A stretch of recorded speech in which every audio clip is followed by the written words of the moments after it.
अस्सलामुअलैकुम everyone, welcome back to my channel. आज का हमारा टॉपिक है सिफाड्रोक्सिल। आज हम बात करेंगे कि सिफाड्रोक्सिल क्या है और इसके क्या क्या इस्तेमाल हो सकते हैं। प्रेगनेंसी और डोज की बात करेंगे और लास्ट में हम इसके साइड इफ़ेक्ट्स के बारे में बात करेंगे। सिफाड्रोक्सिल एक first generation semi synthetic cephalosporin antibiotic medicine है और ये सिर्फ टैबलेट की फॉर्म में अवेलेबल है और ये 125 मिलीग्राम, 250 मिलीग्राम और 500 मिलीग्राम की स्ट्रेंथ में अवेलेबल है और ये मार्केट में डिफरेंट ब्रांड नेम से अवेलेबल है, जैसा कि सिफाड्रोक्स, बायोसेफ, ड्रोक्सिल, ओडोक्सिल, सिफाड्योर, सीड्रोक्स, सिफाबैक और ड्यूरीसेफ के नाम से अवेलेबल है। ये था सिफाड्रोक्सिल का इंट्रोडक्शन। अब हम इसके यूजेस के बारे में बात करते हैं कि वो कौन सी ऐसी कंडीशंस हैं जिनमें आप सिफाड्रोक्सिल का यूज़ कर सकते हैं। सिफाड्रोक्सिल को आप फेरिंजाइटिस में यूज़ कर सकते हैं। फेरिंजाइटिस ये एक ऐसी कंडीशन है जिसमें आपके गले में इन्फेक्शन हो जाती है, जिसकी वजह से उसमें स्वेलिंग आने लगती है और फिर इसकी वजह से उसमें रेडनेस होने लगती है और उसमें दर्द होने लगती है और जब आप खाना खाते हैं तो आपको खाना निगलने में दुश्वारी पेश आती है। इवन जब आप पानी पीते हैं या फिर आप अपनी थूक निगलते हैं तो फिर इस दौरान भी आपको पेन होती है। इस कंडीशन में आप सिफाड्रोक्सिल का यूज कर सकते हैं और सेम इसी तरह सिफाड्रोक्सिल को आप टॉन्सिलाइटिस में भी यूज कर सकते हैं। टॉन्सिलाइटिस ये भी आपके गले की एक कंडीशन है और इसमें ये होता है कि आपके गले में जो टॉन्सिल्स होते हैं उनमें इन्फेक्शन हो जाती है, जिसकी वजह से आपके गले में स्वेलिंग आने लगती है और आपके गले में दर्द होने लगती है और कभी कभार इसमें आपको बुखार होने लगता है। इस कंडीशन में भी आप सिफाड्रोक्सिल का यूज कर सकते हैं और सिफाड्रोक्सिल को आप रेस्पिरेटरी ट्रैक इन्फेक्शन में भी यूज कर सकते हैं। अगर आपके गले में इन्फेक्शन है या आपके गले में स्वेलिंग है या आपका गला दुखता है,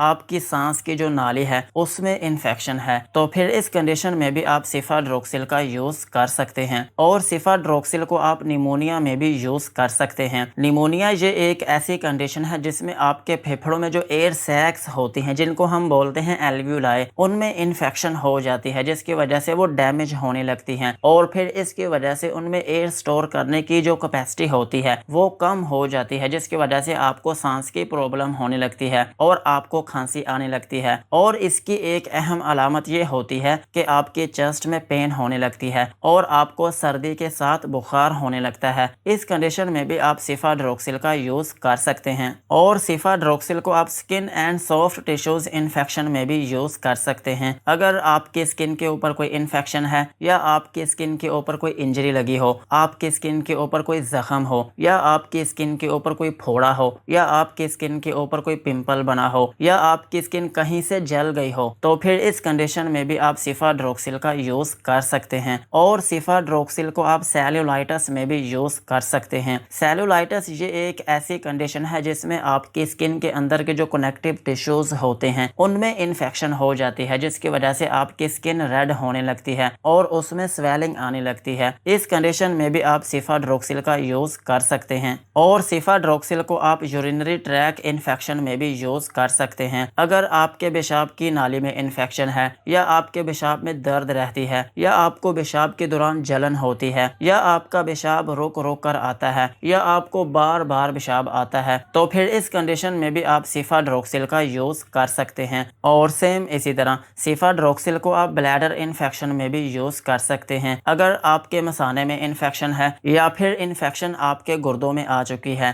तो फिर इन दोनों कंडीशंस में आप सिफाड्रोक्सिल का यूज कर सकते हैं और सिफाड्रोक्सिल को आप पोस्ट ऑपरेटिव इन्फेक्शन में भी यूज कर सकते हैं। अगर किसी शख्स का कोई ऑपरेशन हुआ हो या फिर कोई जख्म बना हो या फिर बॉडी में कोई चोट लगी हो, तो फिर इस कंडीशन में भी आप सिफाड्रोक्सिल का यूज कर सकते हैं। और सेम इसी तरह अगर आपकी बॉडी में किसी जगह स्टिचेस लगे हों और उनमें पस पड़ गई हो या फिर पुराना जख्म आपका पहले से ज्यादा खराब हो गया हो, तो फिर इस कंडीशन में भी आप सिफाड्रोक्सिल का यूज कर सकते हैं और सिफाड्रोक्सिल को आप टाइफाइड फीवर में भी यूज कर सकते हैं। अगर आपकी आंतों में इन्फेक्शन है या आपको टाइफाइड फीवर है, तो फिर भी आप सिफाड्रोक्सिल का यूज कर सकते हैं। और सिफाड्रोक्सिल का एक अहम यूज ये भी है कि आप इसको डेंटल इन्फेक्शन में भी यूज कर सकते हैं। डेंटल इन्फेक्शन मीन कि अगर आपके मसूड़ों में इन्फेक्शन है या आपके जो मसूड़े हैं उनमें दर्द रहती है या उनमें स्वेलिंग है या उनमें रेडनेस है या फिर आपके दांतों में इन्फेक्शन की वजह से खून निकलता है, तो फिर इन कंडीशंस में भी आप सिफाड्रोक्सिल का यूज कर सकते हैं। और सिफाड्रोक्सिल को आप बोन एंड जॉइंट इन्फेक्शन में भी यूज कर सकते हैं। अगर किसी शख्स की हड्डियों में इन्फेक्शन है या फिर जोड़ों में इन्फेक्शन है तो फिर भी आप सिफाड्रोक्सिल का यूज कर सकते हैं। यही थे सिफाड्रोक्सिल के यूजेस। अब हम इसकी डोज के बारे में बात करते हैं। अगर आपकी एज 18 साल से ज्यादा है तो फिर आप सिफाड्रोक्सिल 500 मिलीग्राम वाली एक टैबलेट दिन में 2 मरतबा यूज कर सकते हैं। और अगर आपकी एज 12 से 18 साल है तो फिर आप इसकी 250 मिलीग्राम वाली एक टैबलेट दिन में 2 मरतबा यूज कर सकते हैं। और अगर हम बात करें प्रेगनेंसी की, तो प्रेगनेंसी में ये FDA कैटेगरी बी में फॉल करती है, जिसका मतलब ये है कि प्रेगनेंसी में ये मेडिसिन सेफ है। लेकिन क्योंकि ये एक बहुत पुरानी एंटीबायोटिक है, इसलिए आप यूज करने से पहले अपने डॉक्टर से मशवरा जरूर करें। अब हम इसके साइड इफेक्ट्स के बारे में बात करते हैं कि अगर आप इसका यूज करते हैं तो आपको क्या क्या नुकसानात हो सकते हैं। सिफाड्रोक्सिल को यूज करने से आपको हाइपर सेंसिटिविटी रिएक्शन हो सकता है, यानी कि आपकी स्किन के ऊपर रैशेज या फिर एलर्जी हो सकती है और आपको नोजिया या फिर वोमिटिंग हो सकती है, यानी कि आपको उल्टी या फिर मतली आना शुरू हो सकती है। और अगर आप इसकी ओवरडोज लेते हैं तो फिर आपको डायरिया भी हो सकता है, आपको मोशन आना शुरू हो सकते हैं और आपके पेट में दर्द हो सकती है और कभी कभार आपको कॉन्स्टिपेशन भी हो सकती है। यही थे सिफाड्रोक्सिल के uses, dosages and side effects. आज की वीडियो को यहीं पर खत्म करते हैं। वीडियो अच्छी लगी हो तो चैनल को सब्सक्राइब करें एंड बेल आइकन को प्रेस करें।